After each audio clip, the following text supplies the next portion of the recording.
MLC ఎన్నికల్లో గెలవాలనే తపనతో ఓవైపు బండి సంజయ్ గారు, మరోవైపు కిషన్ రెడ్డి గారు తప్పుడు ప్రచారానికి తెరలేపుతూ మతాన్ని అడ్డుపెడుతూ రాహుల్ గాంధీ గారి కుటుంబం గురించి బరితెగించి మాట్లాడుతున్నటువంటి వైనాన్ని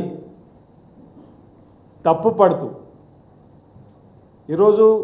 వారు మాట్లాడే మాటలు గ్రామ స్థాయిలో చర్చలు జరిగేటప్పుడు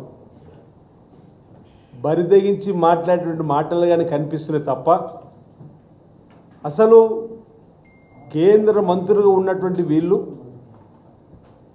వాళ్ళకు ఒక దమ్ము ధైర్యం లాంటిది ఈ తెలంగాణకు మేమేమో తీసుకురావాలని తపనతోటి పనిచేయాలి తప్ప